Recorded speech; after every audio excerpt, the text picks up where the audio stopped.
Hello everyone.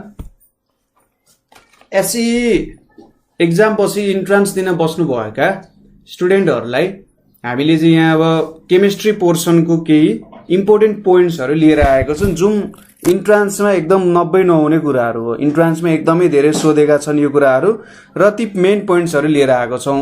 अब theory portion पनि बुझ्न जरुरी छ, किनभने इन्ट्रान्समा जहिले पनि टु दी पोइन्ट वाला एउटा जस्तै कसले चाहिँ इलेक्ट्रोन डिस्कभर गर्यो, कसले प्रोटोन डिस्कभर गर्यो, त्यस्तो मात्रै क्वेसन होइन। कहिलेकाहीँ अलिकति थ्योरिटिकल ब्याकग्राउन्ड खोज्ने कुराहरू पनि सोधिरहेको हुन्छ है। त्यसको लागि चाहिँ नेपाल अनलाइन स्कुलले नै केमिस्ट्रीको सिरिज पनि बनाएको छ क्लास 10 को, त्यो हेर्नु है एकचोटि। त्यो हेरेर तपाईहरुले त्यस्तो क्वेसन पनि सल्भ गर्न चाहिँ सक्नुपर्ने हुन्छ। यहाँ चाहिँ हामीले सोधिराख्ने मोर देन 60-70 पोइन्ट्सहरू अथवा 60-70% सोधिराख्ने क्वेसन्सहरू लिएर आएको छौँ। एकदमै धेरै इम्पोर्टेन्ट छ, जसको कारण चाहिँ तपाईले त्यहाँ इन्ट्रान्समा गएर केमिस्ट्रीको क्वेसन्सहरू मजाले सल्भ गर्न सक्नुहुन्छ। सो सुरुमा हाम्रो भ्यालेन्सी एन्ड मोलिकुलर फर्मुलाको कुराहरू छ, अथवा यसलाई चाहिँ हाम्रो एटोमिक स्ट्रक्चरकै कुराहरू हो। यहाँनेरि एटोमिक स्ट्रक्चरको पनि कुरा गर्छौं थोरै। यसको बारे त तपाईहरुले जे होस् क्लास 10 मै पढ्नु भयो। सुरुमा के हो, म्याटरदेखि नै स्टार्ट गरौँ। तपाईले मैले यहाँ लेखेको पोइन्ट्सहरू चाहिँ आफ्नो कपीमा टिप्नु होला, ताकि पछि पढ्नको लागि तपाईहरुलाई पोइन्ट्सहरू होस्। यो पोइन्ट्सहरूले नै तपाईहरुलाई पछि चाहिँ धेरै हेल्प गर्छ है। त्यसैले यो पोइन्ट्सहरू चाहिँ टिप्नु होला। म्याटर भनेको के हो? म्याटर यसको हैज भोल्युम, यसको के हुन्छ, भोल्युम हुन्छ एन्ड मास हुन्छ। Has volume and mass. Matter is anything that occupies space and has mass. Occupies space भनेपछि यसको एउटा सर्टेन भोल्युम छ र यसको एउटा सर्टेन मास छ। त्यसैगरी म्याटर क्यान बी डिभिजिबल। ठीक छ, म्याटरलाई के गर्न सकिन्छ, डिभाइड गर्न सकिन्छ, इज डिभिजिबल। ठीक छ, र generally found in 3 states. Found in 3 states. त्यो के हो त? पहिलो भनेको सोलिड, दोस्रो भनेको लिक्विड र थर्डली के छ त? ग्यास। ठीक छ, हामीले जेनरली देख्ने म्याटर्सहरू पृथ्वीमा नेचुरल स्टेटमा बस्ने म्याटर्सहरू भनेको चाहिँ सोलिड, लिक्विड, ग्यासको स्टेटमा हुन्छ। ठीक छ, यो पोइन्ट्सहरू टिपिहाल्नु होला। अर्को छ मोलिक्युल। मोलिक्युल भन्दा पनि सुरुमा हामीले एलिमेन्ट्सको बारे कुरा गर्दा ठिक होला हैन। सरी, मोलिक्युलकै बारे कुरा गरौँ, त्यसपछि एटम्सको बारे कुरा गर्दा ठिक हुन्छ। मोलिक्युललाई चाहिँ के भन्छ त? अणु भनेर भन्छ है। मोलिक्युल्स भनेको के हो? अणु। अणु भनेको के हो त? स्मलेस्ट पार्टिकल अफ म्याटर भयो। स्मलेस्ट पार्टिकल अफ म्याटर भयो। सपोज यसले के भन्न खोजिरहेको छ भने तपाईले पिउने पानीको सबसे सानो टुक्रा जुन चाहिँ अझै पनि पानी नै हो है भनेर लिनुहुन्छ भने त्यो भनेको के हुन्छ? मोलिक्युल हुन्छ। ठीक छ, तपाईले पिउने पानीको सबसे सानो भाग जुन चाहिँ अझै पनि पानी नै हो, त्यो भाग भनेको चाहिँ के भयो त? त्यसलाई मोलिक्युल भनियो। Smallest particle of matter. जुन यो म्याटर हामीले डिस्कस गर्यौं त्यसको स्मलेस्ट पार्ट भन्छ। त्यसैगरी यो चाहिँ exist freely in nature. Exist freely in nature. यो चाहिँ आफैमा स्टेबल भएको कारण यो नेचरमा फ्रीली एक्जिस्ट हुन सक्छ। ठीक छ, जस्तै हाइड्रोजनको H2 भनेको पनि एउटा मोलिक्युल हो। यो मोलिक्युल के हुन्छ? नेचरमा फ्रीली एक्जिस्ट हुन सक्छ। त्यसैगरी नाइट्रोजनलाई N2 लेखिन्छ नि, यो पनि के हुन्छ? नेचरमा फ्रीली एक्जिस्ट हुन सक्छ। त्यसैगरी अक्सिजन, यो पनि नेचरमा फ्रीली एक्जिस्ट हुन सक्छ। त्यसैगरी यसको अर्को प्रपर्टी भनेको it's properties remain same. It's properties remain same. ठीक छ, यसको प्रपर्टीहरू चाहिँ जहिले पनि सेमै रहन्छ भन्न खोजे। यो चाहिँ मोलिक्युलहरूको प्रपर्टी भयो। ठीक छ, यो चाहिँ मोलिक्युलहरूको प्रपर्टी हुन गयो। नेचरमा फ्रीली एक्जिस्ट हुनु पर्यो। यो चाहिँ स्मलेस्ट पार्टिकल अफ म्याटर हुनु पर्यो। ठीक छ, यो भनेको मोलिक्युल हो अथवा अणु। त्यसैगरी अर्को कुरा छ एलिमेन्ट्स। एलिमेन्ट्स भनेको के हो त? एउटै मात्र एकै प्रकारको मात्र सब्स्टेन्सले भरिएको। ठीक छ, एकै प्रकारको। जस्तै तपाईले एकदम राम्रो सुन हेर्नु भयो भने त्यहाँनेरि चाहिँ गोल्ड मात्रै प्रेजेन्ट हुन्छ, अरू केही पनि प्रेजेन्ट हुँदैन। हैन गोल्डकै मोलिक्युलहरू भनौँ एकछिनको लागि अथवा गोल्डकै एटम्सहरू मात्रै प्रेजेन्ट हुन्छ त्यहाँ अरू केही पनि प्रेजेन्ट हुँदैन यदि गोल्डकै मात्र एटम्सहरू प्रेजेन्ट भइरहेको छन् भने तिनीहरूलाई के भनियो त गोल्डको एलिमेन्ट हो भनेर भन्न सक्यो गोल्ड र सिल्भर मिक्स गरियो भने त्यो एलिमेन्ट हुन सकेन तर त्यहाँनिर प्योर गोल्ड मात्रै छ भने त्यो के भयो त हाम्रो एलिमेन्ट हुन गयो त्यसै गरी मैले एउटा बेलुनमा चाहिँ हाइड्रोजनै मात्र भरे भने त्यहाँनिर के भयो त हाइड्रोजन एलिमेन्ट मात्रै भरिएको छ है जस्तो कुरा भयो ठीक छ मैले हाइड्रोजन र नाइट्रोजन भरियो भने त्यहाँनिर हाइड्रोजन एलिमेन्ट मात्रै भरिएन ठीक छ सो एलिमेन्ट्स भनेको चाहिँ कस्तो हो भन्दा एकै प्रकारको के अरे कुराले मात्रै बनेको एकै प्रकारको एलिमेन्ट्स एटम्सहरू मात्रै भएको भनौँ एकै प्रकारको एटम्सहरूले बनेकोलाई चाहिँ के भन्छ एलिमेन्ट्स भनेर भन्छ ठीक छ कुरा बुझ्नुभयो अथवा अर्को तरिकाले एलिमेन्ट्सलाई बुझ्दा के पनि बुझ्न सकिन्छ भने तपाईले सुनलाई काट्नुभयो 2 टुक्रा बनाउनु भने फेरि सुनै पाउनुहुन्छ 4 टुक्रा बनाउनु सुनै पाउनुहुन्छ 5 टुक्रा 6 टुक्रा 10 टुक्रा बनाउनु सुनै पाउनुहुन्छ नि हो एलिमेन्ट्स भनेको के हो त त्यो एलिमेन्ट्सलाई टुक्राउनु भयो भने त्यस्तै प्रपर्टी भएकै एलिमेन्ट हामीले पाउँछौं ठीक छ के अरे त त्यस्तै प्रपर्टी भएकै एलिमेन्ट हामीले पाउँछौं भने तिनीहरू भनेको चाहिँ के हो त एलिमेन्ट्सहरू भयो जेनरली यो पोइन्ट पनि तपाईले याद गर्नु पर्यो नेचरमा 92 नेचुरल एलिमेन्ट्सहरू छन् र आर्टिफिशियल बनाएको 17 आर्टिफिशियल एलिमेन्ट्सहरू छन् यो चाहिँ ल्याबमा प्रिपेयर गरेको यो चाहिँ नेचुरली प्रेजेन्ट छन् नेचुरली प्रेजेन्ट एलिमेन्टमा लाइटेस्ट एलिमेन्ट भनेको चाहिँ के छ हाम्रो हाइड्रोजन छ ठीक छ लाइटेस्ट भनेको हाइड्रोजन छ र हेभिएस्ट सबसे हेभिएस्ट भनेको चाहिँ के छ हाम्रो युरेनियम छ ठीक छ के छ त युरेनियम छ र यहाँनिर तपाईहरुले याद गर्नुपर्ने जेनरली 1 to 20 सम्मको एलिमेन्ट्सहरु तपाईले याद गर्नुपर्ने हुन्छ ठीक छ जुन हाम्रो हाइड्रोजन देखि क्याल्सियम सम्मको एलिमेन्ट्सहरु त्यसको एटोमिक नम्बरहरु र एटोमिक मास याद गर्नुपर्ने हुन्छ तपाईहरुले ठीक छ त्यो कुराहरु सजिलो छ तपाईहरुले सानै क्लास देखि अब हाइली बेबो गाना ओफ्लो निसो भन्दै पढ्नुहुन्थ्यो नि हैन हो त्यसरी बिस्तारै एउटा फर्मुलाको हाइली बेबो गाना ओफ्लो निसो भन्दाखेरि सोडियम सम्म 11 सम्म पुगिहाल्यो magnesium aluminium silicon phosphorus sulphur chlorine argon potassium calcium त्यो कुराहरु तपाईहरुले पढ्दै जाँदा याद हुन्छ र एटोमिक नम्बर र एटोमिक मासको कुरा पनि तपाईहरुले चाहिँ याद गर्नुपर्ने हुन्छ ठीक छ त्यसपछि अर्को कुरा भनेको हाम्रो कम्पाउन्ड यसलाई नेपालीमा चाहिँ यौगिक भनेर भन्छ ठीक छ के भन्छ यौगिक भनेर भन्छ यदि 2 or more than 2 elements ठीक छ 2 or more than 2 elements 2 or more than 2 elements combine in definite proportion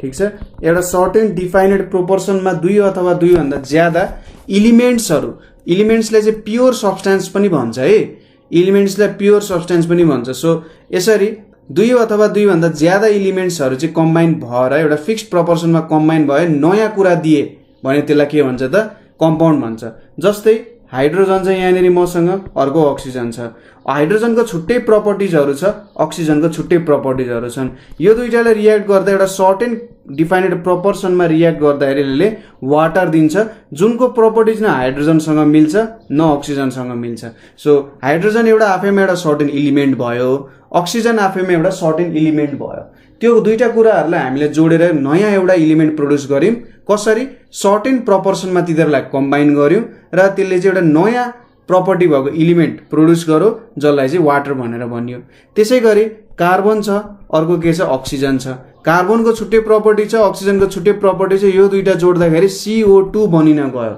carbon dioxide generally के हुन्छ त बेसिक हुन्छ होला है बेसिक नेचरकै जस्तो लाग्यो मलाई बेसिक हो कि एसिडिक नेचर हो एसिडिक नेचर चाहिँ होला एसिडिक नेचरको चाहिँ हुन्छ यो कार्बन डाइअक्साइडले एउटा एसिडिक नेचर देखाइरहेको हुन्छ अब कार्बन र अक्सिजनको छुट्टै छ हैन प्रपर्टिजहरु एउटा कार्बन डाइअक्साइड बनायो यसरी चाहिँ 2 अथवा 2 भन्दा ज्यादा एलिमेन्ट्सहरु कम्बाइन भयो नयाँ खालको चाहिँ सब्स्टेन्स निकाल्यो भने त्यो भनेको कम्पाउन्ड फर्मेसन हो। ठीक छ। कम्पाउन्डको एक्जाम्पल्सहरू water, carbon dioxide, sodium chloride, त्यसै गरी सोडियम हाइड्रोक्साइड, अमोनिया, अमोनियम क्लोराइडहरू यस्तो खालको। अब यसको बारे तपाईहरुले थोरै थ्योरेटिकल ब्याकग्राउन्ड चाहिँ बुझ्न जरुरी छ है।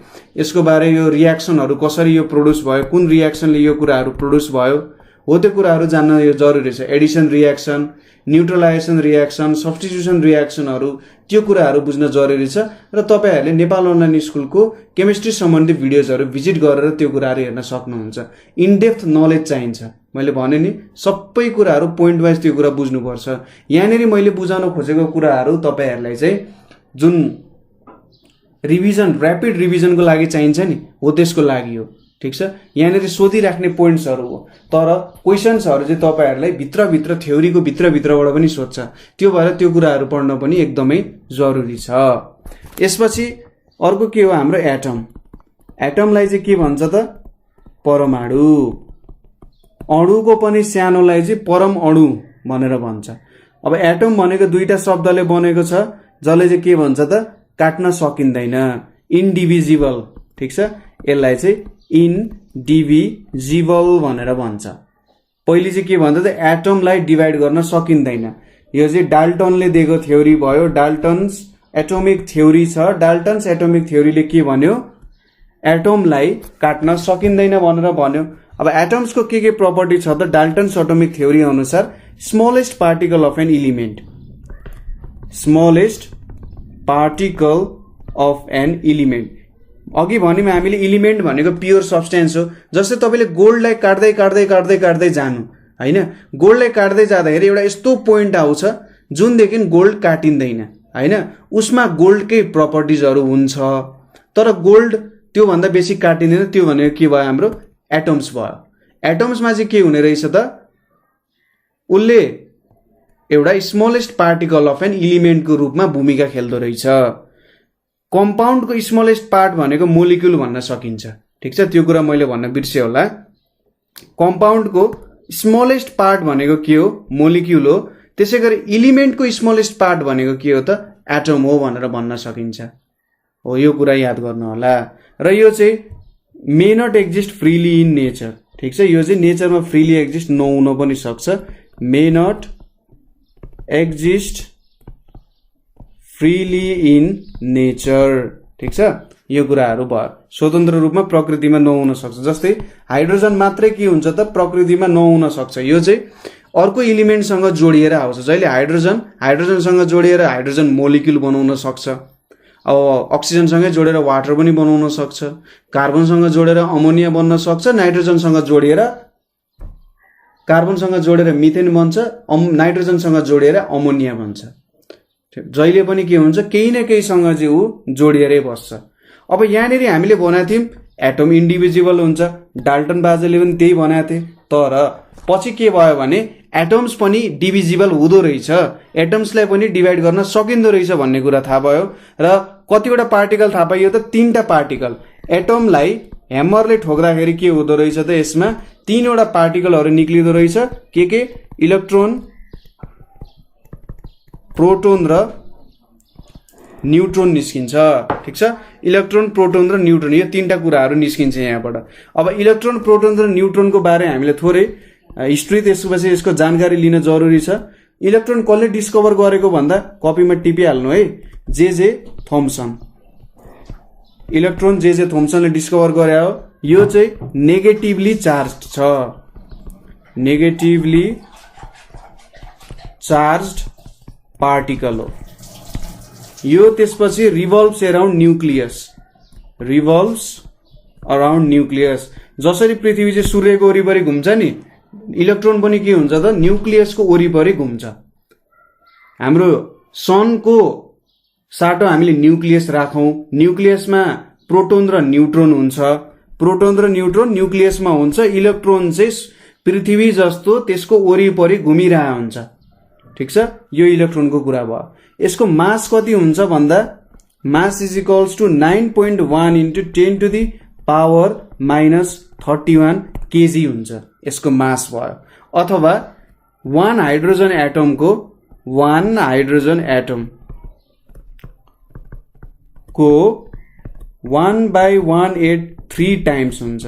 ठीक छ, एउटा हाइड्रोजन एटमको मास जति छ त्यसलाई चाहिँ 1800 कति त 37 भनेको मैले कस्तो इंग्लिशमा बिर्से 37 हैन 1837 टाइम्स चाहिँ के हुन्छ त सानो हुन्छ है। यसको चार्ज इलेक्ट्रोनिक चार्ज कति हुन्छ त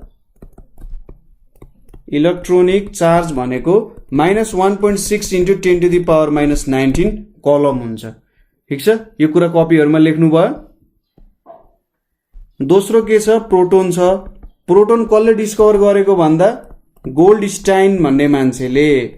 ठीक छ, गोल्डस्टाइन भन्ने मान्छेले चाहिँ प्रोटोन डिस्कभर गरे हो। यो कुरालाई चाहिँ अब गोल्डबर्ग यसो गोल्डबर्ग सम्झेर गोल्डस्टाइन भन्दा नि हुन्छ। अर्को छ यो के छ त पोजिटिभली चार्ज छ, पोजिटिभली चार्ज्ड पार्टिकल हो। ठीक छ, यो पोजिटिभली चार्ज पार्टिकल छ।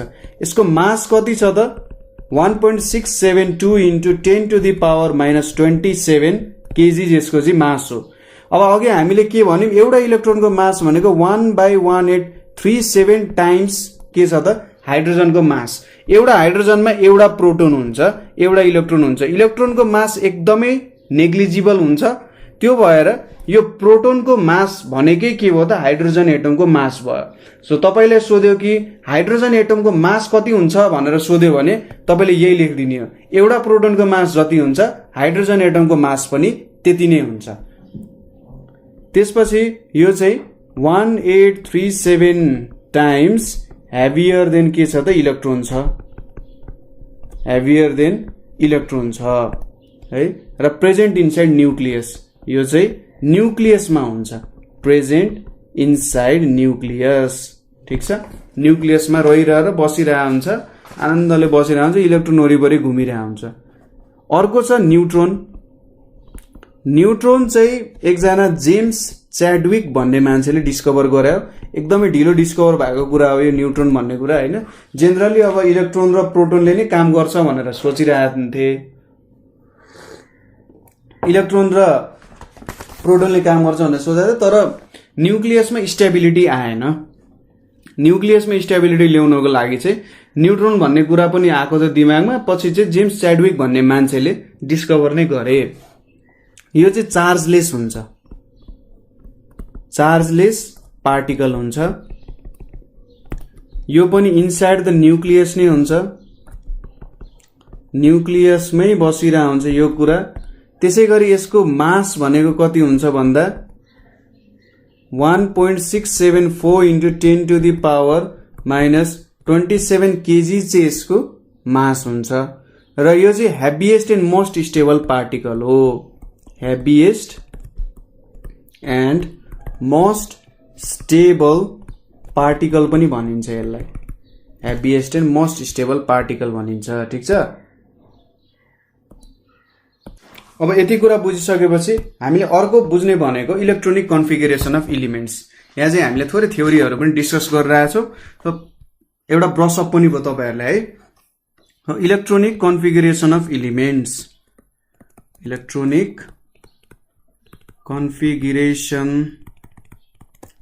Of elements. अब इलेक्ट्रोनिक कन्फिगरेसन अफ एलिमेन्ट्स भनेपछि के बुझ्नु पर्यो त इलेक्ट्रोनहरू चाहिँ हाम्रो न्यूक्लियस वरिपरि कसरी घुमिरहेछन्।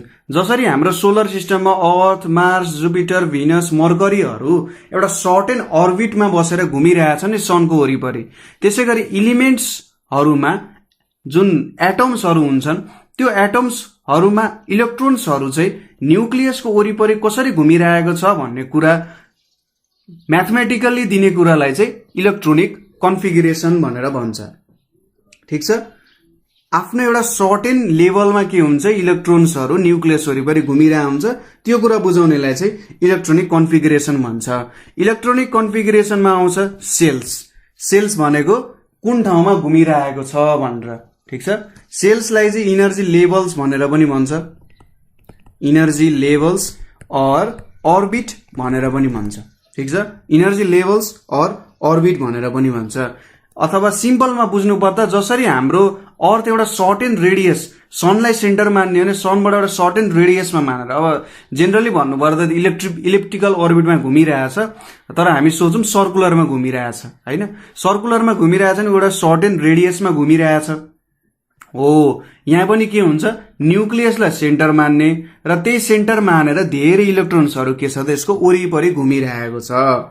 अब त्यो कुरा केले दिन्छ भन्दा 2n² रुलले दिन्छ। केले दिन्छ त 2n² रुलले दिन्छ। 2n² रुलले के भन्छ त, एउटा कुनै सेलमा कतिवटा इलेक्ट्रोन्स म्याक्सिमम हुन सक्छन् भन्ने कुरा चाहिँ 2n² रुलले दिन्छ। ठिक छ, कुनै पनि सेलमा कतिवटा इलेक्ट्रोन्सहरू हुन सक्छन् म्याक्सिमम भन्ने कुरा चाहिँ यो रुलले दिने गर्छ, maximum number of electrons. Suppose first shell अथवा सुरुमा फर्स्ट सेल लेखौँ, यो एनले चाहिँ सेल नम्बर भनेर डिनोट गर्छ है। फर्स्ट सेल भनेको चाहिँ हाम्रो मर्करी प्लानेट जस्तै सबसे न्युक्लियससँग नजिकैको सेल भनेको चाहिँ फर्स्ट सेल भयो। त्यहाँनिर 2x1² भनेको दुईटा इलेक्ट्रोनहरू छ, यसलाई चाहिँ के सेल भनेर पनि भन्छ। ठिक छ, त्यसै गरी अर्को सेकेन्ड सेल, सेकेन्ड सेलमा 2x2² भनेको 8वटा इलेक्ट्रोन, यसलाई यल सेल भन्छ। त्यसै गरी आउँछ यम सेल, त्यसपछि आउँछ यन सेल हो, यस्तो कुराहरू। यो थर्ड सेल भयो, यो हाम्रो फोर्थ सेल भयो। थर्ड सेलमा 2x3 को स्क्वायर भनेको 18 आउँछ, 2x4 को स्क्वायर भनेको कति आउँछ, 32 आउँछ। यसरी इलेक्ट्रोन्सहरू चाहिँ यहाँनिर बसिरहेको हुन्छ। ठिक छ, यो कुरा बुझ्यो। कहिलेकाहीँ अब एउटा रमाइलो कुरा के गरौँ भने, सपोज यो मेरो न्युक्लियस भयो, यहाँनिर यसरी इलेक्ट्रोन्सहरूको यो अर्बिट मानौँ, यो भनेको के सेल भयो, यो यल सेल भयो, यो यम सेल भयो रे। कुनै बेला के हुन्छ, यहाँको इलेक्ट्रोनहरूमा तपाईँले इनर्जी दिनुभयो अरे, ठिक छ, यसलाई इनर्जी दिनुभयो भने के हुन्छ, यो इलेक्ट्रोन चाहिँ यहाँ माथि आइपुग्छ। ठिक छ, इनर्जी भएपछि त उफ्रिन मन लाग्छ नि त, धेरै इनर्जी भएपछि उफ्रिन मन लाग्छ। यो चाहिँ यल सेलबाट उफ्रेर यम सेलमा पुग्छ, केही समयपछि फेरि ऊ फर्किन्छ र यहाँबाट केही अमाउन्ट अफ इनर्जी बाहिर निकालिदिन्छ। ठिक छ, के हुँदो रहेछ, एल सेलमा भएको इलिमेन्टमा अथवा इलेक्ट्रोनमा हामीले इनर्जी दियौँ, यो इनर्जीले चाहिँ ऊ एक्साइट भयो, यसलाई चाहिँ एक्साइटेड हुनु भन्छ है। एक्साइटेड भएर यम सेलमा जान्छ र केही छोटो समयमै ऊ चाहिँ फेरि यल सेलमा फर्किन्छ, के त त्यो जति इनर्जी उसले पाएको थियो त्यो इनर्जी फिर्ता दिएर। त्यो कुराहरू हो यहाँनिर। अब यल सेल के सेलको कुराहरू बुझ्नु भएको छ। अर्को के छ, एटोमिक वेट। एटोमिक वेट भनेर छ। अब एटोमिक वेट भनेको के हो त, simple total number of proton and न्युट्रोनलाई चाहिँ के भन्छ त, एटोमिक वेट। एउटा न्युक्लियसमा कतिवटा प्रोटोन छ कतिवटा न्युट्रोन छ त्यसको सम गर्नुलाई के भन्छ त, हामीले एटोमिक वेट झिक्नु भनेर भन्न सकिन्छ। ठिक छ, एटोमिक वेट झिक्नु भनेर भन्न सकिन्छ। यसको केही पनि युनिट हुँदैन, यो के भयो त, युनिटलेस भयो एउटा कुरा। र यसलाई जेनरली ए ले डिनोट गरिन्छ। ए भनेपछि तपाईहरुले बुझ्नु पर्यो एटोमिक वेट हो। सो ए भनेको के हुन्छ, number of proton plus number of न्युट्रोनले चाहिँ के दिन्छ, हाम्रो एटोमिक वेट दिन्छ। त्यसैगरी अर्को छ एटोमिक नम्बर। के छ त, एटोमिक नम्बर। एटोमिक नम्बरले चाहिँ के दिन्छ भने नम्बर अफ प्रोटोन्स। म चाहिँ इलेक्ट्रोन्स भन्दिन, नम्बर अफ प्रोटोन्स भनेर भन्छु है यसलाई। किन नम्बर अफ प्रोटोन्स भन्छु भन्दा इलेक्ट्रोन्सहरू कहिले गेन पनि हुन सक्छ, लुज पनि हुन सक्छ। एटोमिक नम्बरले चाहिँ के जनाउँछ, चार्जको कुरा जनाउन खोजिरहेको हुन्छ। र मैले नम्बर अफ प्रोटोन्स किन लिए भन्दा कुनै पनि न्युक्लियसमा त्यत्तिकै हावातालमा नभनौँ जे होस् हत्तपत्त प्रोटोन्सको नम्बर घट्दैन। ठिक छ, तर इलेक्ट्रोन्सको नम्बर घटबढ भइरहेको हुन्छ। त्यसैले एटोमिक नम्बर भनेको चाहिँ के बुझ्नु पर्यो भन्दा नम्बर अफ प्रोटोन्स हो। Generally equals to number of electrons पनि भन्छन्। कुनै एउटा सिम्पल न्युक्लियसमा जहिले पनि नम्बर अफ प्रोटोन्स र नम्बर अफ इलेक्ट्रोन्स सेम हुन्छ। तर यदि त्यो केमिकल रियाक्सनमा टेक पार्ट गर्छ भने, केमिकल रियाक्सनमा टेक पार्ट गर्दाखेरि उसको इलेक्ट्रोन्सको नम्बर घट्ने बढ्ने हुन सक्छ, तर प्रोटोन्सको नम्बरमा कहिले पनि चेन्ज आउँदैन। त्यो भएर एटोमिक नम्बर भनेको चाहिँ नम्बर अफ प्रोटोन्स भनेर लेखौं र यसलाई यहाँनेरि Z भनेर रिप्रेजेन्ट गरौं। सर्टेन कन्डिसन्सहरुमा त तपाईहरुले यसलाई नम्बर अफ इलेक्ट्रोन्स भनेर पनि लेख्नु पर्ने हुन्छ, ठीक छ। तर जेनरल रूपमा के बुझ्नु भने नम्बर अफ प्रोटोन्स भनेको चाहिँ एटोमिक नम्बर हो भनेर बुझ्न सकिन्छ, ठीक छ।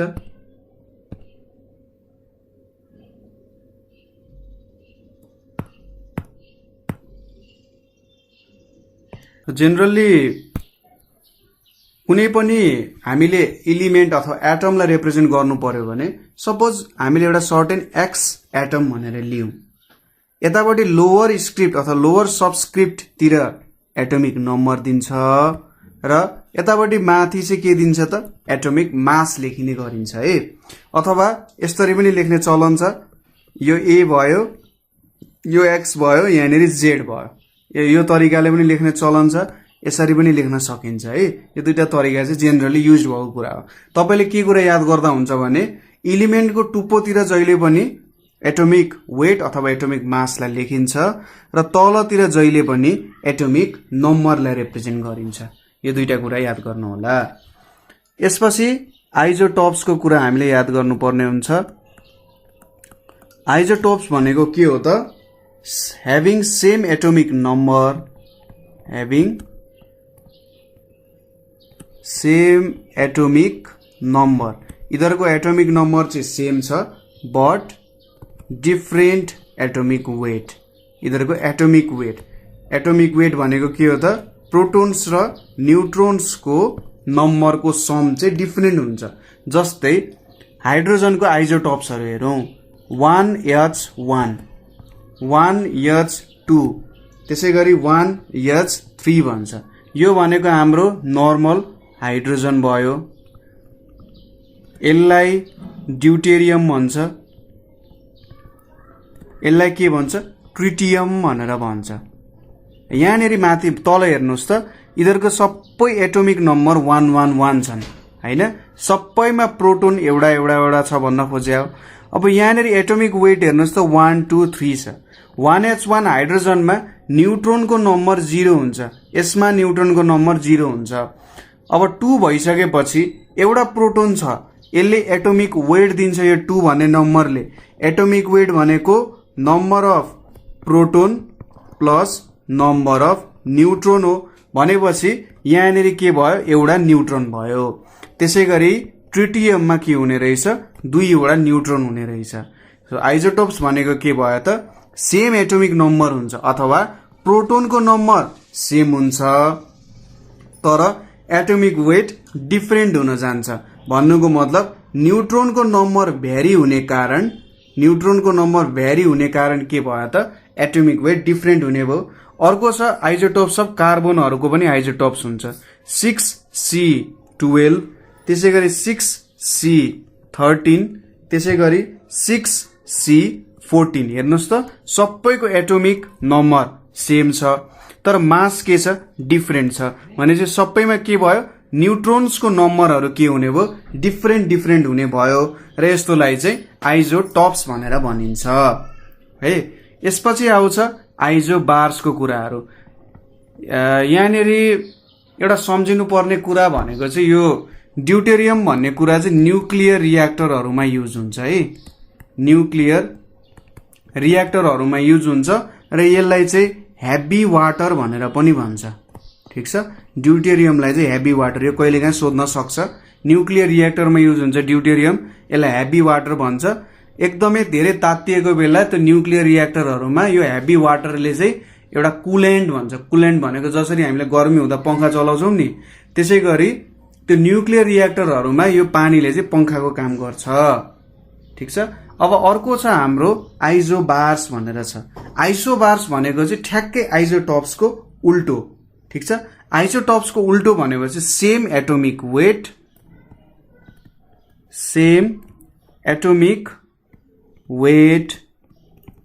बट डिफरेन्ट एटोमिक नम्बर, ठीक छ।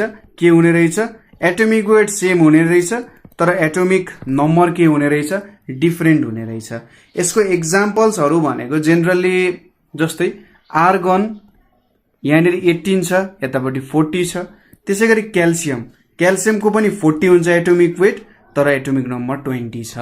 सो यिनीहरू चाहिँ के भयो, आइसोबार्स भयो, किनभने यिनीहरूको एटोमिक नम्बर के भयो त, सरी एटोमिक वेट के भयो, सेम भयो, तर एटोमिक नम्बर जुन छ त्यो डिफरेन्ट छ। यस्तोलाई चाहिँ आइसोबार्स भनेर भन्छ। कुरा बुझ्यो? तपाईले जुनै पनि एलिमेन्ट्सको एटोमिक वेट मिलाउन सक्नु भयो भने, सेम एटोमिक वेट बनाउन सक्नु भने तिनीहरू अभियसली आइसोबार्स को रूपमा चेन्जै हुन्छन् होला जस्तो लाग्छ है मलाई।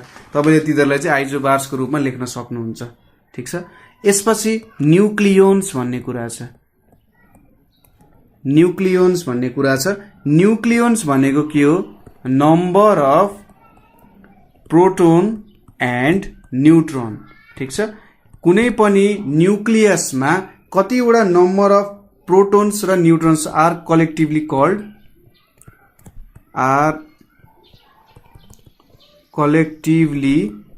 कल्ड न्यूक्लियोन्स।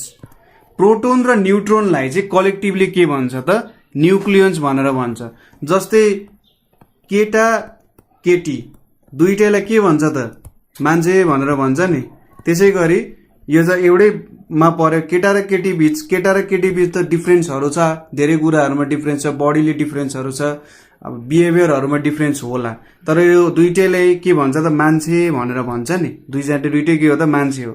अब प्रोटोन र न्यूट्रोनमा पनि प्रपर्टिजहरू बेग्लै छ, मास बेग्लै छ हैन, तर पनि यो दुईटैलाई चाहिँ एकै ठाउँमा राखियो भने यसलाई न्यूक्लियोन्स भनेर भन्न सकिन्छ। न्यूक्लियसमा हुने कुराहरूलाई न्यूक्लियोन्स भन्छ। न्यूक्लियस केले बनेको छ त्यसलाई चाहिँ कलेक्टिभली भन्नुपर्दा न्यूक्लियोन्स। ठीक छ। न्यूक्लियस केले बनेको छ भन्नुपर्दा न्यूक्लियोन्सले बनेको छ भनेर हामीले भन्नुपर्छ है। यो भयो न्यूक्लियोन्सको कुरा। अब छ भ्यालेन्सी। भ्यालेन्सी भनेको जेनरली डिफाइन गर्नु पर्दाखेरि कुनै पनि एलिमेन्ट्सहरू, कुनै पनि एटम्सहरू चाहिँ कम्बाइन हुनु पर्यो भने कि त उनीहरूले आफ्नो इलेक्ट्रोन्स के गर्नुपर्छ, लुज गर्नुपर्छ। आफूसँग भएको इलेक्ट्रोन्सहरू लुज गर्नुपर्छ कि त गेन गर्नु पर्यो, अरू त सेयरिङ पनि गर्न सक्छ। ठीक छ। इलेक्ट्रोन्स लुज गर्ने, गेन गर्ने और सेयरिङ गर्यो भने चाहिँ के हुन्छ त, त्यहाँनिर एउटा स्टेबिलिटी आउँछ। कुनै पनि दुईटा एटम्सहरू कम्बाइन हुनु भनेको के हो भने त्यहाँनिर स्टेबिलिटी आउनु हो। ठीक छ। कुनै पनि दुईटा कम्पनीहरू, ठुल्ठुलो कम्पनीहरू छन्, तिनीहरू दुईटा एउटै कम्पनी हुनुको मतलब के हो त, एउटामा पैसा कम होला, अर्कोमा रिसोर्सेस कम होला हैन, एउटा ज्यादा फेमस होला, अर्को कम फेमस होला। हो त्यो दुईटै कुराहरू जोडिएर के हुन्छ त, एउटा स्टेबल कम्पनीको निर्माण हुन्छ। त्यसै गरी कुनै पनि दुईटा एटम्स अथवा तीनटा एटम्स, चारवटा एटम्स जति छन् त्यो एटम्सहरूमा इलेक्ट्रोन्स लुज, गेन और सेयरिङ हुनु भनेको चाहिँ एटममा स्टेबिलिटी ल्याउन खोज्नु हो। कतिवटा इलेक्ट्रोन लुज हुन्छ अथवा कतिवटा इलेक्ट्रोन गेन हुन्छ अथवा कतिवटा इलेक्ट्रोन सेयर हुन्छ कुनै एउटा एटमबाट, त्यसलाई के भनिन्छ, भ्यालेन्सी भनेर भनिन्छ। कुनै एउटा एटमबाट कतिवटा इलेक्ट्रोन अब लुज गर्छ भने कतिवटा लुज गर्यो, गेन गर्छ भने कतिवटा इलेक्ट्रोन गेन गर्यो, अथवा सेयरै गर्छ भने पनि कतिवटा इलेक्ट्रोन सेयर गर्यो त, त्यो कुरालाई भ्यालेन्सी भनेर भनिन्छ। कुरा बुझ्यो? सपोज Na को भ्यालेन्सी 1 भनेर लेखियो भने Na ले चाहिँ इलेक्ट्रोन एउटा कि त लुज गर्छ कि गेन गर्छ अथवा सेयर गर्छ। अब Na ले त जेनरली सोडियम हो, सोडियमले इलेक्ट्रोन लुज गर्छ। एउटा इलेक्ट्रोन लुज गर्यो भने ऊ स्टेबल हुन्छ, उसले एउटा अक्टेट फुलफिल गर्छ आफ्नो। अनि अर्को छ भ्यालेन्सी सँगै जोडिएको कुरा भनेको भ्यालेन्स इलेक्ट्रोन्स। अघि नै भनिहाल्यौं, कतिवटा इलेक्ट्रोन लुज गर्छ आउटर मोस्ट अर्बिटले। जेनरली आउटर मोस्ट अर्बिटले चाहिँ इलेक्ट्रोन्स लुज गर्ने हो। ठीक छ। किनभने उनीहरूसँग यति धेरै इनर्जी हुन्छ कि उनीहरू त्यो प्रोटोनले तान्ने भन्दा बाहिर जान सक्छन्। प्रोटोनले जति फोर्सले तानिरहेको हुन्छ भित्र, त्यसलाई छोडेर तिनीहरू बाहिर जान सक्छन्। हो त्यस्तोलाई चाहिँ के भनिन्छ त, भ्यालेन्स इलेक्ट्रोन्स भनेर भनिन्छ। भ्यालेन्स इलेक्ट्रोन्स भनेको आउटर मोस्ट सेलमा हुने इलेक्ट्रोन्स। केमा? आउटर मोस्ट सेलमा हुने इलेक्ट्रोन्स, जुन चाहिँ यदि थोरै छ भने तिनीहरू निक्लेर जान्छन्, धेरै छ भने अर्को कुनै इलेक्ट्रोनलाई तान्छन्। अब तान्न पनि सक्दैनन्, फाल्न पनि सक्दैनन् भने म्युचुअल एउटा शेयरिङमा बस्ने काम गर्छन्। ठीक छ, भ्यालेन्स इलेक्ट्रोन्स भनेको बुझिहाल्नुभयो। आउटर मोस्ट सेलमा हुने इलेक्ट्रोन्सहरूलाई चाहिँ भ्यालेन्स इलेक्ट्रोन्स भनेर भनिन्छ। अर्को छ रेडिकल्स भन्ने कुरा छ। रेडिकललाई चाहिँ रेडिकललाई चाहिँ के भन्छ त, मूलक भनेर भनिन्छ है नेपालीमा। रेडिकललाई के भनिन्छ त, मूलक भनेर भनिन्छ। रेडिकल भनेको चाहिँ चार्ज्ड एटम और group of different atoms, charged atom और ग्रुप अफ डिफरेंट एटम्स लाई चाहिँ रेडिकल भनेर भनिन्छ। अब रेडिकल भनेको पोजिटिभ पनि हुन सक्छ, नेगेटिभ पनि हुन सक्छ है, दुईटा जे पनि हुन सक्छ र यो फ्रीली एक्जिस्ट गर्दैन। ठीक छ, does not exist freely, does not exist freely. पोइन्ट्सहरु टिप्दै टिप्दै टिप्दै जानु। It has its own valency, it has its own valency. ठीक छ, सपोज रेडिकलको एक्जाम्पल्सहरु भनेको जस्तै सल्फेट माइनस माइनस, यसलाई चाहिँ के भन्छ, सल्फेट भन्छ। हेर्नु त, यसको आफ्नै भ्यालेन्सी छ 2। यसले के गरेर रहेछ त, नेगेटिभ चार्ज भनेपछि यसले दुईटा इलेक्ट्रोन धेरै गेन गर्यो। ठीक छ, यसले दुईटा इलेक्ट्रोन धेरै गेन गर्यो, त्यो भएर यसको दुईटा नेगेटिभ चार्ज आयो। त्यसैगरी अर्को के छ, कार्बोनेट भनेर छ। कार्बोनेट भनेको के हुन्छ त, CO3 माइनस माइनस, यसले पनि दुईटा इलेक्ट्रोन गेन गरेछ हैन, दुईटा इलेक्ट्रोन गेन गरेछ। त्यसैगरी Na प्लस भनेको के हो, सोडियम भयो। सोडियमको के छ त, प्लस लेखेको छ। प्लस लेख्नुको मतलब के हो त, प्रोटोनको नम्बर धेरै भयो इलेक्ट्रोनको नम्बर भन्दा। कसरी हुन सक्छ त्यो, यदि इलेक्ट्रोन लुज भयो भने प्रोटोनको नम्बर त इलेक्ट्रोनको भन्दा ज्यादा हुने भयो, त्यहाँबाट पोजिटिभ चार्ज आउने भयो। यदि नेगेटिभ चार्ज आइरहेछ भने हामीले के भन्न सक्छौं, त्यहाँनेरि प्रोटोनको नम्बर भन्दा इलेक्ट्रोनको नम्बर धेरै भयो। इलेक्ट्रोनको नम्बर धेरै भइसकेपछि त्यहाँनेरि नेगेटिभ चार्ज डेभलप भयो हैन, यसरी भन्न सकिन्छ। सपोज पोजिटिभको एक्जाम्पल भनेको सोडियम प्लस, त्यसैगरी potassium plus, iron plus plus plus, त्यसैगरी एमोनियम प्लस।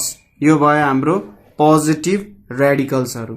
नेगेटिभ रेडिकल्सहरु त मैले एक्जाम्पल दिइरहेको छु। अरु भनेको क्लोरिन माइनस, त्यसैगरी हाइड्रोजन माइनस पनि हुन सक्छ, NO3 माइनस पनि हुन सक्छ, NO2 माइनस एक्सेट्रा। यिनीहरु चाहिँ पोजिटिभ रेडिकल्सहरु अथवा नेगेटिभ रेडिकल्सहरु भयो, अथवा यिनीहरुलाई चाहिँ एसिडिक पनि भन्छ है। जति पनि नेगेटिभ रेडिकल्सहरु छन् तिनीहरुलाई एसिडिक, पोजिटिभ आउनेलाई जेनरली बेसिक रेडिकल्सहरु भनिन्छ। नेगेटिभ आयो भने एसिडिक, पोजिटिभ आयो भने बेसिक भनेर पनि भनिन्छ। ठीक छ, यो कुराहरु बुझ्नु भयो होला। यसपछि के छ भन्दा डुप्लेट रुल र अक्टेट रुल, डुप्लेट रुल र अक्टेट रुल भनेर छ। डुप्लेट रुलले के भन्छ भने, रुलकै कुरा गरौँ सुरुमा। रुल के को लागि बनाइएको भन्दाखेरि हाम्रो एटम चाहिँ कति सक्दो छिटो स्टेबल बनाउन सकिन्छ, कसरी स्टेबल बनाउन सकिन्छ होला, त्यो अनुसार रुल डेभलप भएको हो। ठीक छ, यदि मेरो आउटर मोस्ट सेल के सेल हो, ठीक छ, अथवा के सेलको कुरा नगरौं, यदि आउटर मोस्ट सेल जब सबैभन्दा बाहिरको सेलमा मैले दुईटा इलेक्ट्रोन राखेर त्यो स्टेबल हुन्छ भने त्यसले के फुलफिल गर्छ त, डुप्लेट फुलफिल गर्छ र त्यो रुललाई डुप्लेट रुल भनेर भनिन्छ। यदि आउटर मोस्ट सेलमा मैले 8 वटा इलेक्ट्रोन राख्नु पर्छ, ठीक छ, आउटर मोस्ट सेलमा मैले 8 वटा इलेक्ट्रोन राख्नु पर्छ र त्यसपछि त्यो स्टेबल हुन्छ भने त्यसलाई अक्टेट रुल भनेर भनिन्छ। ठीक छ, यदि मेरो आउटर मोस्ट सेलमा दुईटा इलेक्ट्रोन राख्दाखेरि त्यो स्टेबल हुन्छ भने डुप्लेट रुल भयो, र 8 वटा इलेक्ट्रोन राख्दा स्टेबल हुन्छ भने अक्टेट रुल भयो। कुरा बुझ्यो, सिम्पल कुरा छ, त्यस्तो केही पनि छैन। डुप्लेट रुल भनेको हिलियमले फलो गर्छ। हाइड्रोजन हिलियम, हिलियममा दुईटा इलेक्ट्रोन हुन्छ, दुईटा इलेक्ट्रोन के हुन्छ त यसरी बाहिर घुमिरहेको हुन्छ यहाँनेरि। अब यसमा त दुईटा इलेक्ट्रोन भयो, स्टेबल भयो, ठिक छ, यो अक्टेट भयो। तर जब म के सेल भन्दा बाहिर जान्छु नि, के सेल भन्दा बाहिर गएर मेरो यहाँनिर एउटा दुईटा तीनटा इलेक्ट्रोन भन्दा ज्यादा छन् भने चाहिँ मैले यो डुप्लेट रुल फलो गर्दिनँ, मैले अक्टेट रुलतिर चाहिँ जाने गर्छु। अक्टेट रुलले के भन्छ त, आउटर मोस्ट सेलमा चाहिँ के हुनु पर्यो त, 8 इलेक्ट्रोन हुनु पर्यो। जस्तै neon, argon, krypton, xenon, radon. Neon, argon, krypton, xenon, radon यिनीहरूलाई के भन्छ, इनर्ट ग्यासेस भन्छ। इनर्ट ग्यासेसमा के हुन्छ, आउटर मोस्ट सेलमा चाहिँ 8 इलेक्ट्रोन हुन्छ र यसले अक्टेट रुल फलो गर्छ। ठिक छ, सिम्पल कुराहरू छ, त्यस्तो केही पनि गाह्रो छैन जस्तो लाग्यो। यसपछि हामीले अर्को कुरा हेर्नु पर्ने भनेको अब जेनरली यो बोन्डिङको कुराहरू छ, बोन्डको कुरा हेर्नु पर्ने छ। जेम्स बोन्ड होइन, बोन्डिङ अथवा बन्धन है। बन्धन भनेको चाहिँ के हो भन्दाखेरि कुनै पनि दुई अथवा दुई भन्दा ज्यादा एलिमेन्ट्सहरू अथवा एटम्सहरूलाई जोडिएर राख्नु पर्यो भने के बोन्डहरू युज गर्न सकिन्छ भन्ने कुराहरू चाहिँ बोन्डको कुरा पढ्नु। तिनीहरू कुनै पनि 2 अथवा 2 भन्दा मोर एटम्सहरूलाई जोडेर राख्नु पर्यो भने के बोन्डहरू युज गर्न सकिन्छ होला, त्यो कुरा नै के हो त, बोन्डको कुरा स्टडी गर्नु हो।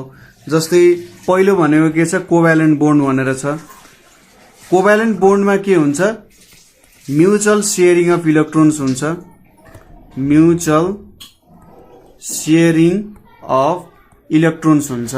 इलेक्ट्रोन्सहरू यहाँनिर सेयर हुने काम गर्छ। यसको प्रपर्टी के हो त, डजन्ट कन्डक्ट इलेक्ट्रिसिटी इजिली। यसले चाहिँ इलेक्ट्रिसिटी इजिली के गर्दैन, कन्डक्ट गर्दैन। यो अर्को प्रपर्टी भयो। Generally found in fluid state, यो चाहिँ जेनरली फ्लुइड स्टेटमा फाउन्ड हुन्छ। फ्लुइड स्टेट इज फाउन्ड, ठिक छ, फ्लुइड स्टेटमा यो फाउन्ड हुन्छ। र नन मेटल्सको बोन्डिङ हो यो। नन मेटल्स बोन्डलाई चाहिँ के भन्छ त, कोभ्यालेन्ट बोन्ड भनेर भन्छ। जस्तै यसको एक्जाम्पल भनेको HCl भयो, CO2 भयो, hydrogen, oxygen, nitrogen, ammonia, chlorine, त्यसै गरी कार्बन टेट्राक्लोराइड, यसलाई चाहिँ कार्बन टेट्राक्लोराइड भनेर भन्छ। त्यसै गरी ब्रोमिन, त्यसै गरी वाटरहरूमा के हुन्छ त, कोभ्यालेन्ट बोन्ड बनिरहेको हुन्छ। ठिक छ, यसलाई चाहिँ कोभ्यालेन्ट बोन्ड भनेर भन्छ। अर्को छ इलेक्ट्रोभ्यालेन्ट बोन्ड। इलेक्ट्रोभ्यालेन्ट बोन्ड अगाडि सेयरिङ अफ इलेक्ट्रोन्स भयो। इलेक्ट्रोभ्यालेन्ट बोन्डमा चाहिँ के हुन्छ, ट्रान्सफर अफ इलेक्ट्रोन्स हुन्छ। ट्रान्सफर अफ इलेक्ट्रोन्स हुन्छ। एउटा एटमदेखि अर्को एटममा के हुन्छ, इलेक्ट्रोन ट्रान्सफर हुन्छ। जसले इलेक्ट्रोन दिन्छ उसमा पोजिटिभ चार्ज आउँछ, जसले इलेक्ट्रोन पाउँछ उसले नेगेटिभ चार्ज पाउँछ। र नेगेटिभ र पोजिटिभले त के गर्छ, एकअर्कालाई एट्र्याक्ट गर्छ र तिनीहरू चाहिँ एउटै ठाउँमा अडिएर बस्न सक्छन्। ठिक छ, तिनीहरूको बोन्डिङ पनि स्ट्रङ हुनुको कारण चाहिँ त्यो हो। ठिक छ, के हुने रहेछ त, एउटाले सपोज सोडियम क्लोराइडको कुरा गर्ने हो भने यो Na भयो, यो Cl भयो। Na को बाहिर 7 इलेक्ट्रोन हुन्छ, सोडियमको एउटा। अब यसले एउटा इलेक्ट्रोन दिन्छ, यसमा नेगेटिभ चार्ज भयो, यसमा पोजिटिभ चार्ज भयो। नेगेटिभ पोजिटिभ भएपछि यिनीहरूको बीचको बोन्डिङ त एकदम खतरा हुने भयो होइन। त्यस्तो चाहिँ इलेक्ट्रोभ्यालेन्ट बोन्ड भयो। यसले चाहिँ केटायन र एनायन प्रोड्युस गर्छ। Cation and anion is produced. Cation भनेको पोजिटिभ भयो, एनायन भनेको के भयो त, नेगेटिभलाई चाहिँ एनायन भन्छ। यो बोन्डलाई चाहिँ आयोनिक बोन्ड भनेर पनि भन्छ है। ठिक छ, यसलाई चाहिँ आयोनिक बोन्ड भनेर पनि भन्छ। र यो चाहिँ जेनरली मेटल्सहरूमा फाइन्ड गर्न सकिन्छ। यो चाहिँ जेनरली मेटल्सहरूमा फाइन्ड हुन्छ। जस्तै NaCl, त्यसै गरी MgCl2, CaCl2, Na2O अनि MgO। यो एक्जाम्पल्सहरू याद गर्ने, कहिलेकाहीँ सोधिरहेको हुन्छ। KCl, CaO, Al2O3 होइन, र AlCl3 यस्तोमा हुन्छ। जेनरली तपाईँले यहाँनिर के देख्न सक्नुहुन्छ भने मेटल्स र नन मेटल्सहरू जोडिरहेछ। मेटल्सहरूले जेनरली इलेक्ट्रोन लुज गर्छ, नन मेटल्सहरूले गेन गर्छ। ठिक छ, मेटल्सहरू जेनरली पोजिटिभ नै हुन्छन्, नन मेटल्सहरू नेगेटिभ हुने हो नि त होइन। र यहाँनिर हेर्नु त magnesium metal, calcium, sodium, magnesium, potassium, calcium, aluminium यो सबै के हो त मेटल्सहरू हुन्। सो जेनरली मेटल्स र नन मेटल्सको बोन्ड फर्म भइरहेको हुन्छ इलेक्ट्रोभ्यालेन्ट बोन्डमा। यदि तपाईँले देख्नुभयो त्यहाँनिर मेटल र नन मेटल जोडेर बनिरहेको छ भने तपाईँले लगभग 95% के भन्न सक्नुहुन्छ भने ल ठिक छ यो चाहिँ 100% भन्न सक्नुहुन्छ। मेटल र नन मेटल बीचको बोन्डिङ छ भने यो चाहिँ के रहेछ त एउटा इलेक्ट्रोभ्यालेन्ट बोन्ड रहेछ। अनि यहाँनिर चाहिँ जस्तै कोभ्यालेन्ट बोन्ड चिन्नु पर्यो भने चाहिँ जेनरली इनअर्ग्यानिक र अर्ग्यानिकको बीच हुन्छ। ठिक छ, इनअर्ग्यानिक र अर्ग्यानिक। जस्तै कार्बन भनेको अर्ग्यानिक भयो, अक्सिजन भनेको इनअर्ग्यानिक भयो। हाइड्रोजन अब एक्ज्याक्टली नै भन्न कहिले पनि सकिँदैन। क्याल्सियम टेट्राक्लोराइडमा हेर्नुहोस् न, क्याल्सियम टेट्राक्लोराइडमा क्याल्सियम र क्लोरिन बीच भइरहेछ। चिन्ने तरिका हो, जहिले पनि राइटै हुन्छ भन्ने चाहिँ छैन। अर्को के छ भन्दा कोअर्डिनेट बोन्ड भनेर छ। कोअर्डिनेट बोन्ड भनेर छ। अब कोअर्डिनेट बोन्डमा के हुन्छ त यहाँनिर शेयरिङ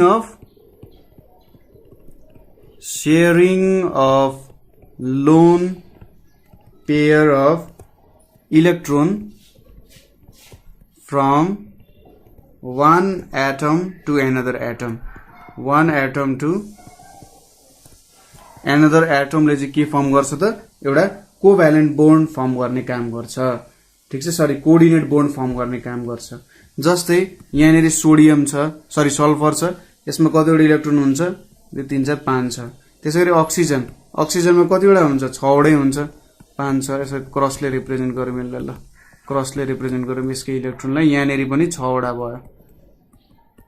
अब यहाँनिर के हुन्छ भने जेनरली सपोज मैले सोडियम र अक्सिजन बीच डबल बोन्ड गराए अरे, ल यहाँनिर यो 2टा इलेक्ट्रोन, यसको यहाँनिर 2टा इलेक्ट्रोन भयो। अब अक्सिजनमा के हुने भयो हेर्नु त 1 2 3 4 5 6 7 8 हुने भयो। सोडियममा 1 2 3 4 5 6 7 8 हुने भयो। अब यसको त इलेक्ट्रोन्सहरू के हुने भयो त, ल ठिक छ यहाँनिर त सजिलै जाने भयो। अब एउटा अक्सिजन त खाली रहने पनि हो। यो अक्सिजन जुन यहाँ छ, यहाँको अक्सिजनमा चाहिँ सल्फरले के गर्छ भने आफ्नो इलेक्ट्रोन 2टा शेयर गर्छ। ठिक छ, यहाँको 2टा इलेक्ट्रोन युज हुँदैन, तर यहाँको यो 2टा इलेक्ट्रोन जुन छ नि त्यो चाहिँ अक्सिजनले युटिलाइज गर्न पाउँछ। त्यो कुरा हो, कोअर्डिनेट बोन्डमा युटिलाइज गर्न पाउँछ, तर यहीँनिर चाहिँ हुँदैन भन्ने हो। यसलाई डोनर एटम भन्छ। जसले इलेक्ट्रोन दियो त्यसलाई डोनर एटम भन्छ, जसले एक्सेप्ट गर्यो त्यसलाई एक्सेप्टर एटम भन्छ। ठिक छ, यहाँनिर के हुन्छ लोन पेयर चाहिँ शेयरिङ हुन्छ एउटा एटमदेखि, डोनर पेयरदेखि लो एक्सेप्टर पेयरमा इलेक्ट्रोनहरू शेयर हुन्छ कोअर्डिनेट बोन्डमा। ठिक छ, र यसलाई जेनरली यसरी रिप्रेजेन्ट गर्छ ओ डबल बोन्ड यस, एरो हेड आयो भने तपाईँले के बुझ्नु, यो चाहिँ एउटा कोअर्डिनेट बोन्डको संकेत हो भनेर बुझ्न सकिन्छ। कोअर्डिनेट बोन्ड केमा हुन्छ त SO2 sulphur डाइअक्साइडहरूमा, sulphur ट्राइअक्साइडहरूमा, HNO2, HNO3, त्यसै गरी H2SO4 हरूमा के हुन्छ त हाम्रो कोअर्डिनेट बोन्डहरू देखिरहेको हुन्छ जेनरली। ठिक छ, यही कुराहरू हो मेनली हाम्रो बुझ्नुपर्ने कुराहरू भनेको चाहिँ। अब सिम्बल्सहरू त तपाईहरुले याद गर्न सकिहाल्नुहुन्छ हैन। जस्तै सोडियम भनेको के हुन्छ, सोडियमको Na हुन्छ। त्यसैगरी पोटासियमको के हुन्छ, पोटासियमको के भनेर आउँछ। कप्परको Cu भनेर आउँछ, कप्परको Cu हुन्छ। आइरनको Fe भनेर आउँछ, लिडको Pb भनेर आउँछ। यस्तै कुराहरू तपाईहरुले चाहिँ पढ्नु पर्ने हुन्छ हैन। यो कुराहरू तपाईहरुले चाहिँ याद गर्नुपर्ने हुन्छ है। यो के एलिमेन्ट्सहरू छन् तपाईहरुलाई चाहिँ चाहियो भने म तपाईहरुलाई पठाइदिन पनि सक्छु है। अब के केमिकल फर्मुलाजहरु छन् एकदमै इम्पोर्टेन्ट छ, तिनीहरुको नामहरु लगभग 100 वटा जति तपाईहरुले याद गर्नु पर्यो। जस्तै के याद गर्नुपर्ने हुन्छ नि, अल्कोहल, अल्कोहलको फर्मुला भनेको के हुन्छ त C2H5OH, यो अल्कोहल भयो। त्यसैगरी एक्वा फोर्टिस के छ त, एक्वा फोर्टिस भनेर छ। एक्वा फोर्टिस भनेको के हुन्छ, यसलाई चाहिँ नाइट्रिक एसिड HNO3 भनेर भनिन्छ, नाइट्रिक एसिड। अनि अर्को के छ एक्वा रेजिया भनेर पनि तपाईहरुले याद गर्नुपर्ने हुन्छ। एक्वा रेजिया भनेको चाहिँ नाइट्रिक एसिड र हाइड्रोक्लोरिक एसिडलाई 1:3 रेसियोमा राख्ने। त्यसै गरी हामीले के सोध्थ्यो त हाम्रो पालीको बेला चाहिँ ग्रीन भिट्रियलहरू, ठिक छ, यहाँनिर म नाम लेखिदिन्छु, तपाईँहरूले खोज्नु होला।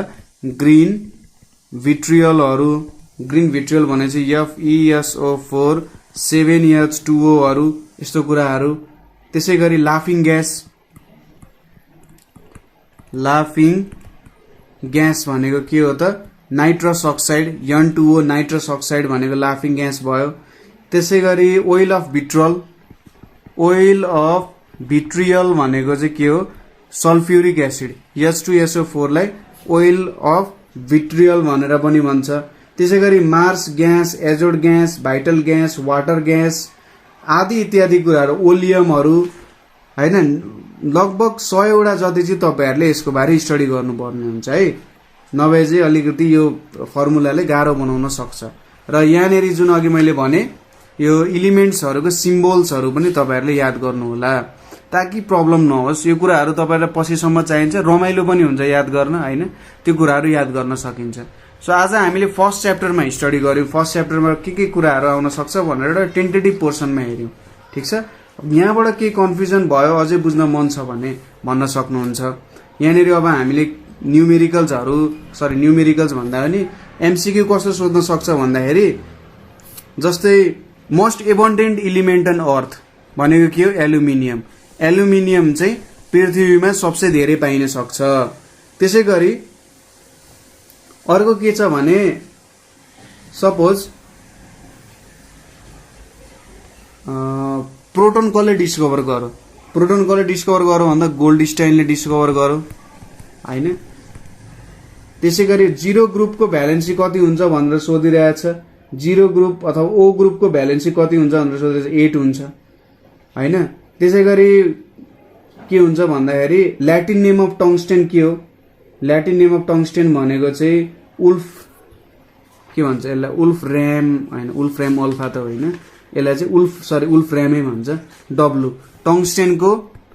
टंगस्टेनको ल्याटिन नेम भनेको के हुन्छ त, डब्लु हुन्छ, यसलाई चाहिँ उल्फ र्याम भन्छ हैन। यस्तो कुराहरू सोधिरहेको हुन्छ, जेनरल कुराहरू सोधिरहेको हुन्छ है। सो यस्तो कुरामा थोरै ख्याल पुर्याउनु पर्ने हुन्छ, त्यो अलिकति तपाईले डिटेलमा पनि पढ्नु पर्ने हुन्छ। यो कुरा तपाईसँग टाइम छ, टाइमलाई चाहिँ सदुपयोग गर्दै सबै कुराहरू डिटेलली स्टडी गर्नु होला, ठीक छ। सो आजको लागि म यति नै गर्छु। अर्को भिडियोजहरुमा चाहिँ मैले यो सम्बन्धी इम्पोर्टेन्ट एमसीक्यूजहरु लिएर आउँछु। सबै यो सेन्ट जेभियर्सहरुदेखि लिएर बुढानीलकण्ठहरु, एसओएसमा सोध्ने प्रश्नहरु म लिएर आउँछु ताकि तपाईहरुले त्यहाँनेरिको एक्जाममा गाह्रो नहोस्, ठीक छ। सो आजको लागि यति नै। Thank you for watching.